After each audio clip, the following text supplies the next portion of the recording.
Na aula passada, quer dizer, na última aula que eu dei ao vivo, eu comecei a explicar a relação entre lógica e filosofia real. Eu já disse que o termo filosofia real não é bem adequado porque o Hegel maduro não usa ele mais.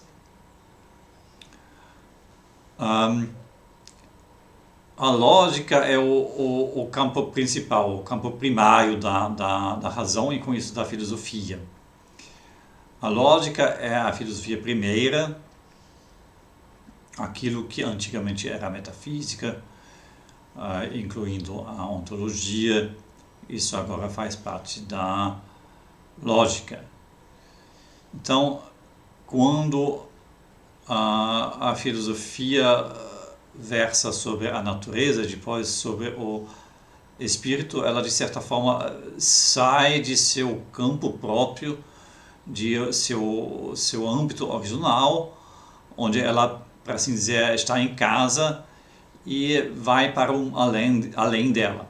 E isso também vale com relação à própria razão, ao próprio logos, ao logos da lógica, e mais exatamente a ideia absoluta. A ideia absoluta, ela abre um espaço, um âmbito fora de si. Isso aí quer dizer fora da lógica. O Hegel diz que a ideia absoluta livremente se exterioriza. Né? Metaforicamente, nós podemos fazer assim um paralelo entre isso e a criação, né, por Deus, né, na teologia. Deus já existe em completa perfeição, não falta nada a ele, em completa autocompreensão, e em termos teológicos, né, em pleno amor, ele ama a si mesmo, então aí não falta nada. E mesmo assim ele cria o mundo. Então esse passo, né, de criar o mundo é algo muito, digamos, algo muito radical e muito difícil para entender. Né? Como é que Deus pode criar o mundo, já que ele não tem necessidade, né, naturalmente, então é um ato de liberdade, mas como é que o absoluto, o atemporal, o eterno pode estabelecer fora de si, ou ao lado de si, algo limitado, algo contingente. Então, o desafio é bem parecido para o Hegel, só que agora não é uma concepção, né, teológica sobre o Deus transcendente, mas sobre a razão que se determina a si mesma na lógica e se constitui como sujeito lógico na forma da ideia absoluta. E agora ela se exterioriza e com isso abre este campo da natureza e depois do espírito. E o primeiro passo para isso, como já disse, vou mudar o slide aqui, né? É abrir espaço e tempo para ilustrar a ideia básica atrás disso. Conceitos sempre são únicos. O conceito da árvore é um único. As árvores individuais são múltiplos. E o mesmo naturalmente vale também para os conceitos lógicos. O conceito de objeto é um único. Para o Hegel, o conceito de objeto é um conceito lógico. Na filosofia tradicional seria um conceito ontológico, mas tanto faz, né? De qualquer forma é um conceito a priori. Então ele é um único. Como é que pode haver múltiplos objetos? E a resposta é em espaço-tempo. Em espaço-tempo pode ter múltiplas instâncias de objetos e sua distribuição pode ser aleatória em espaço-tempo. Em espaço-tempo pode ter lugares onde tem um objeto, lugares onde não tem objetos, né? Lugares onde tem muitos objetos juntos, lugares onde não tem nenhum objeto. Né? Então, essa possibilidade, né, da individuação e da distribuição, ela é dada com o espaço e o tempo. E o conceito do objeto, ele não decide sobre isso. Né? O conceito do objeto não indica quantos objetos precisa haver em espaço-tempo e onde, né? E qual seja a sua distribuição, né? E sua relação a espaço-temporal. Né? Então, o conceito do objeto deixa isso em aberto.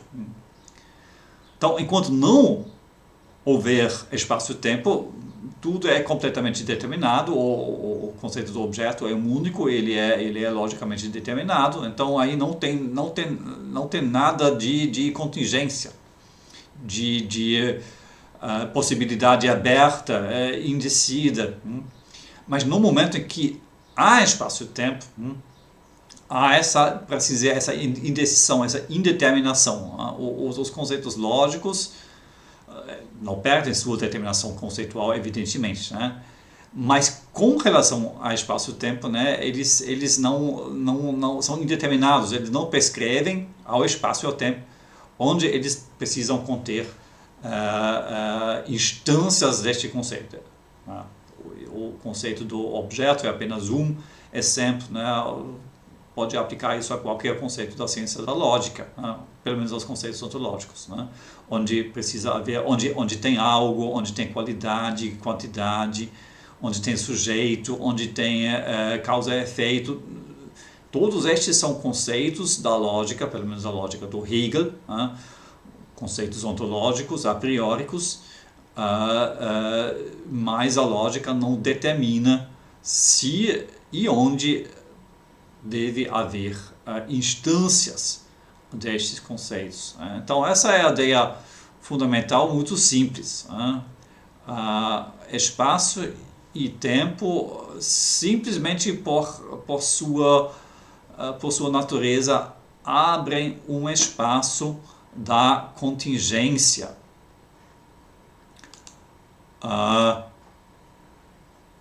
Aí podemos visualizar isso desta forma, né? Na lógica, a necessidade estrita, uma presença, um presente atemporal, né? Tudo é, para assim dizer, dado, tudo é presente, mas sem que haja um tempo. Na lógica também, na lógica hegeliana também tem uma dinâmica, mas essa também precisa ser pensada de maneira atemporal. Na filosofia real, em natureza e também no espírito, nós temos contingência, nós temos acaso verdadeiro, né? Para o Hegel, eu expliquei isso, o que não tem encanto, o que não tem na física newtoniana, né? Para Hegel é real, a contingência, o acaso em espaço-tempo. E um outro aspecto disso é que na lógica a razão, ela se articula, para assim dizer, imediatamente por si mesma. Ela é seu próprio meio de articulação. Por isso a lógica é a autocompreensão da razão, a automanifestação e a autocompreensão da razão. Aí, para assim dizer, não tem nada no meio, né, para assim dizer, entre a razão e a razão. Né? A transparência, ela é completa simplesmente porque a razão está consigo mesma. Na filosofia real não tem mais essa transparência, porque agora a razão, a lógica, as estruturas lógicas, elas são imersas em algo que não é lógico, em espaço e tempo. Já o Kant fez essa distinção entre conceitos lógicos e formas da sensibilidade que são espaço e tempo. Em Hegel, espaço e tempo não são mais apenas formas da sensibilidade humana, mas ele insiste sim nessa diferença radical entre conceitos lógicos e espaço e tempo. Então, em espaço e tempo, os conceitos lógicos, para assim dizer, se encontram em seu outro, em aquilo que não é lógica.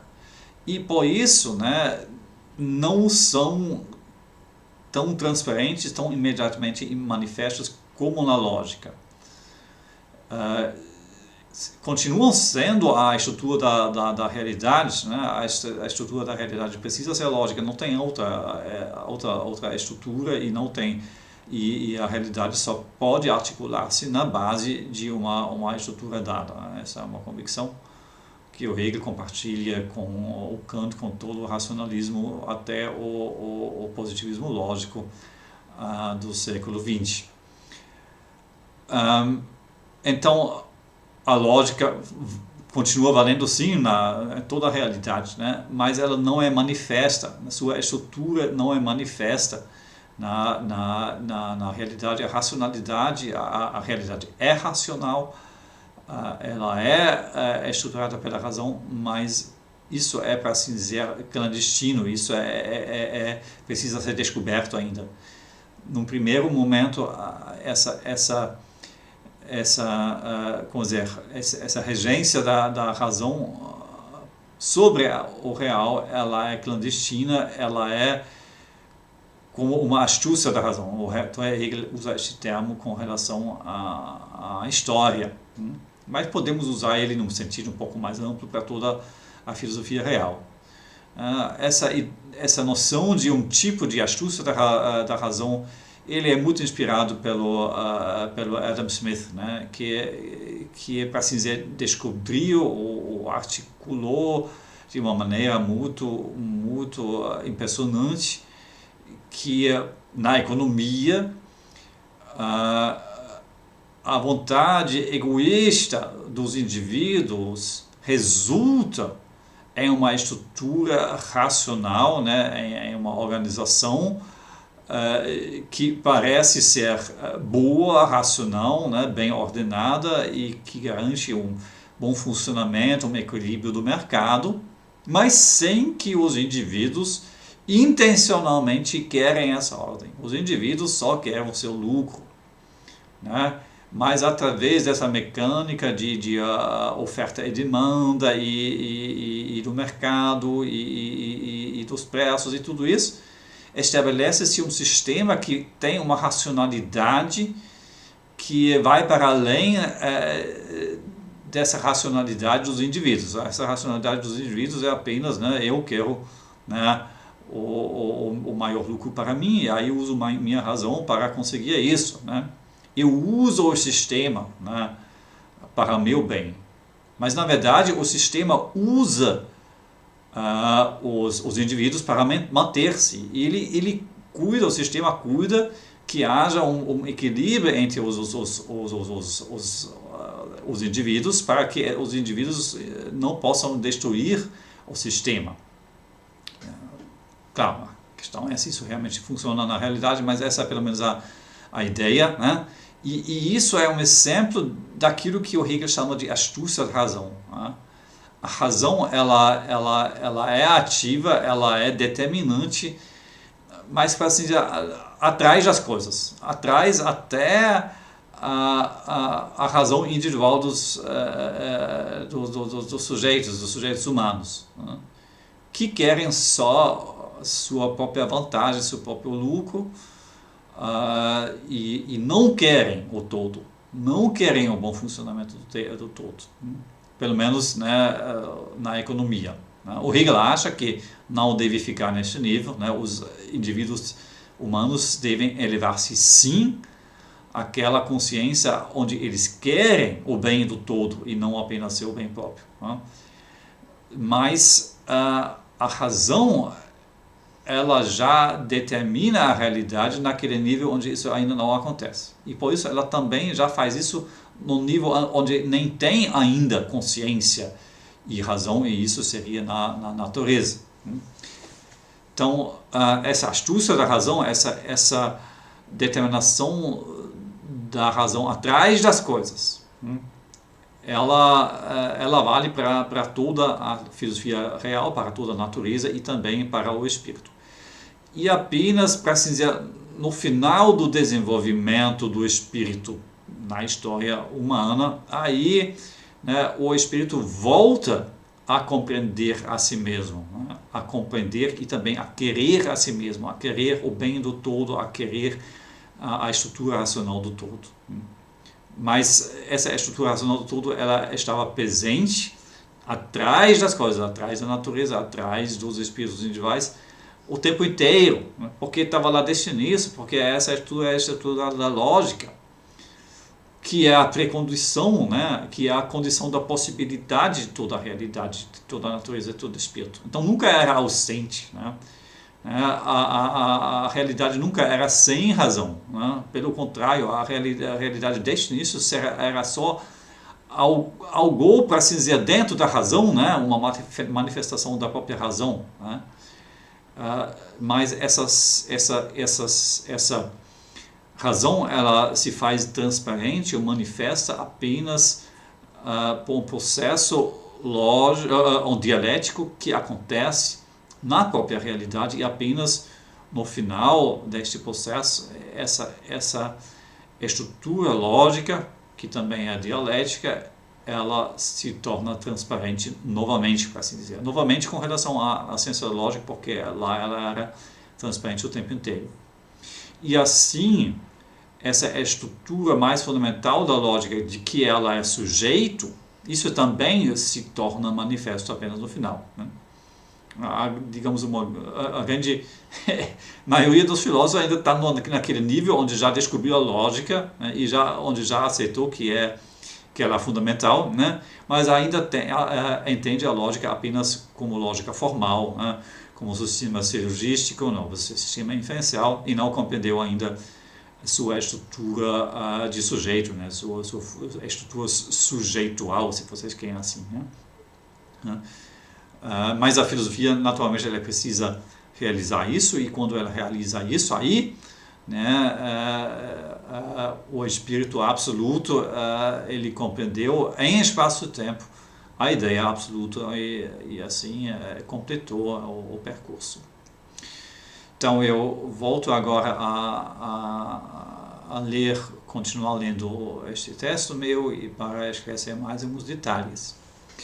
Qual é, então, a diferença entre a dialética dos conceitos lógicos e a dialética real? O que muda é apenas o meio do desenvolvimento. Este meio agora é o espaço e tempo. O que na ciência da lógica articulou-se apenas como forma de pensar, como conceito, agora articula-se como objetos reais. E o que na ciência da lógica articulou-se como relação conceitual entre conceitos puros, agora efetiva-se como relação real, como interações, como estruturas e eventos em espaço e tempo.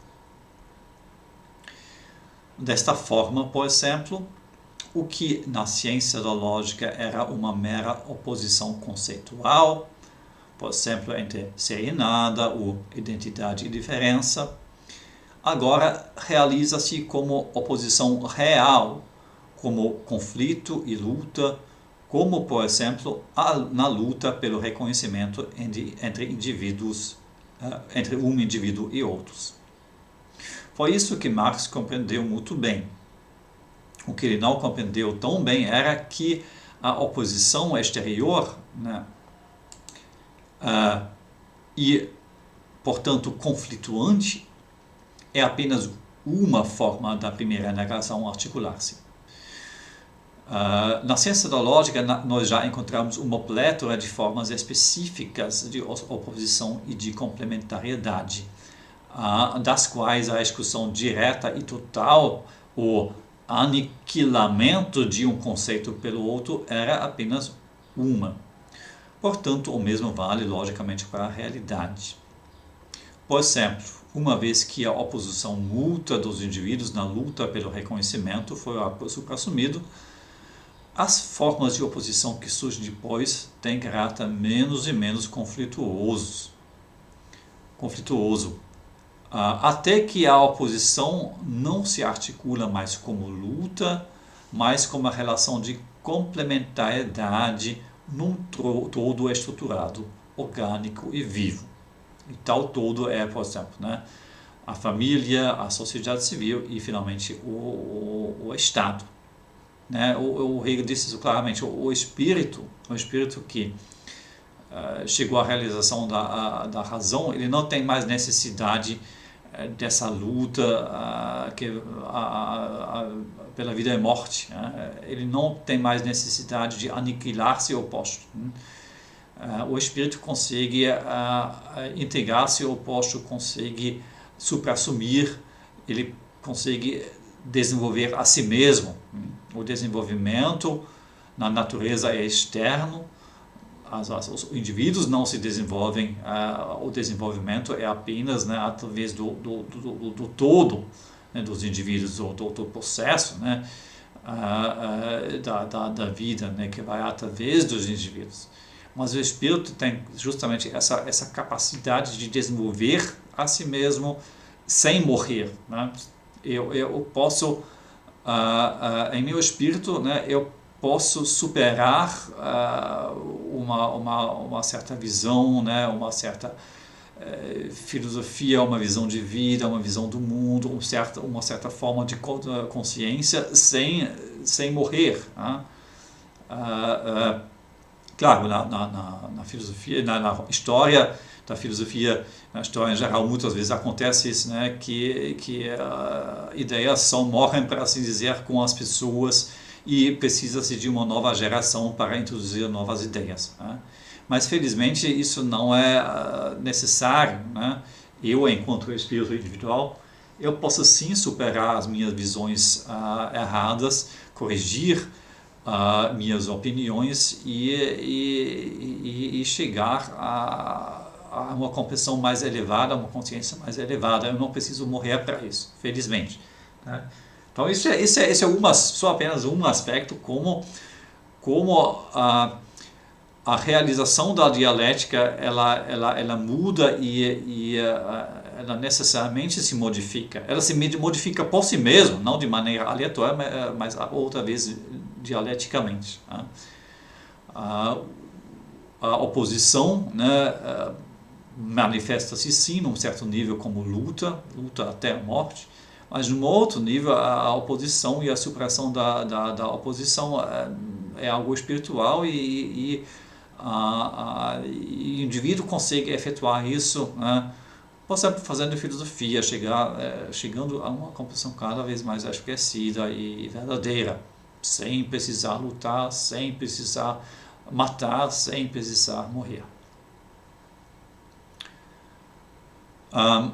O processo dialético em espaço-tempo termina quando o espírito em espaço-tempo, isso é, em seu desenvolvimento histórico, chega à compreensão de seu próprio princípio. Isso é, a compreensão da ideia absoluta. Nisso ele chega à sua completa autocompreensão e com isso estabelece-se como espírito absoluto pleno. Quando a ideia absoluta é compreendida no espírito absoluto, a autorreferencialidade é completa, não há mais nada externo que precisaria ser internalizado e mais nada interno que tenha necessidade de uma relação externa para determinar-se. O absoluto constitui-se, determina-se e compreende-se completamente por si mesmo.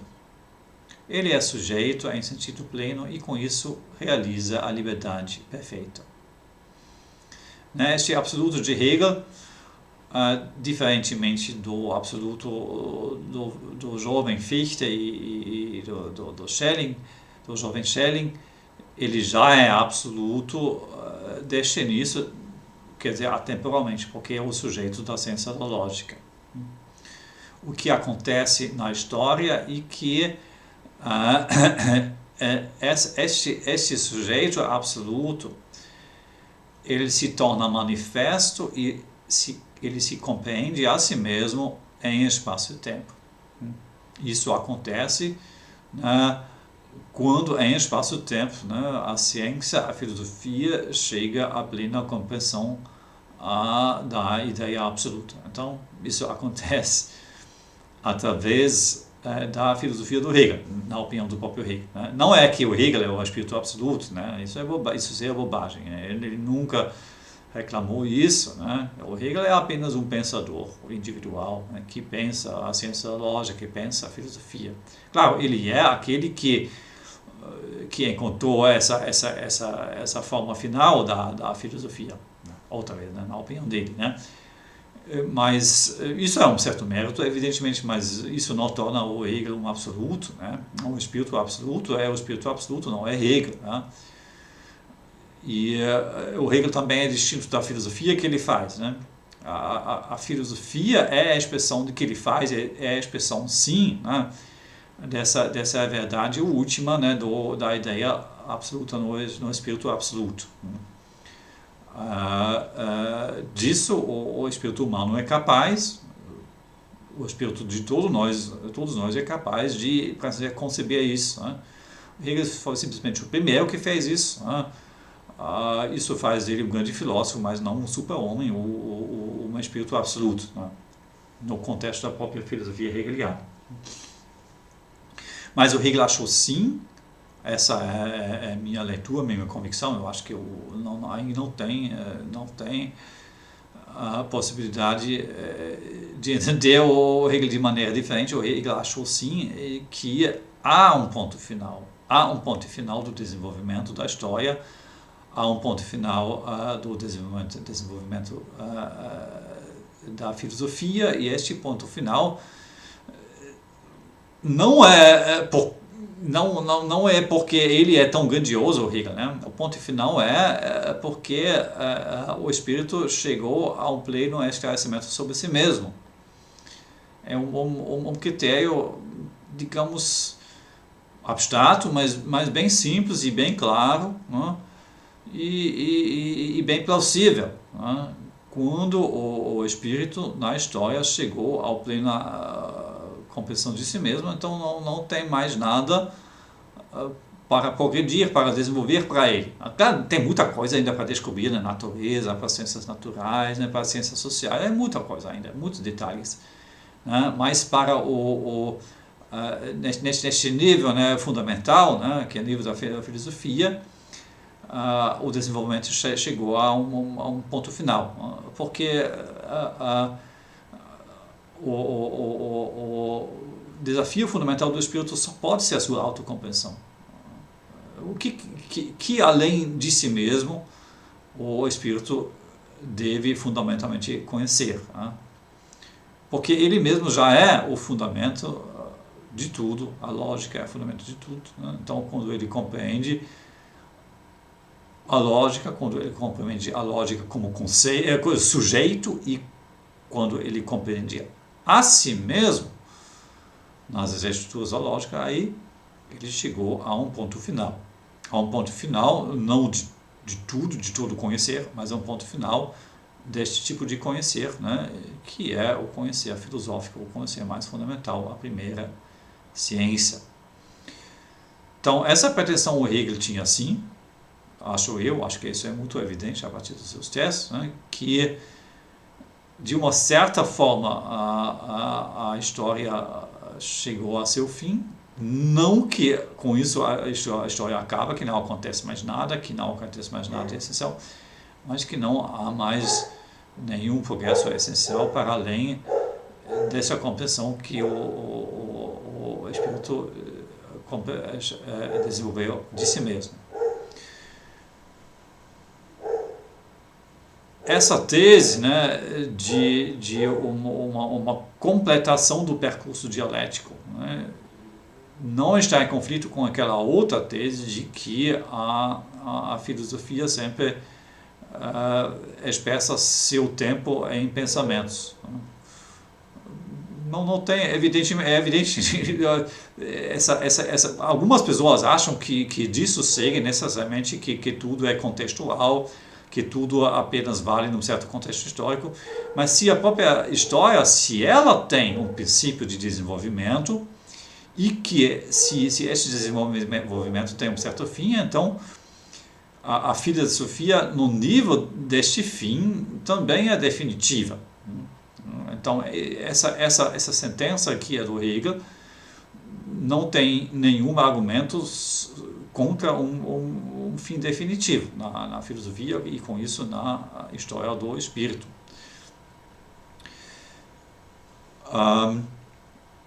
Bem, mas naturalmente tem muita gente que continua defendendo o Hegel, né, nessa interpretação historicista. Se vocês querem estudar o Hegel, se vocês vão estudar o Hegel, aí vocês vão, né, formar a sua própria opinião sobre isso.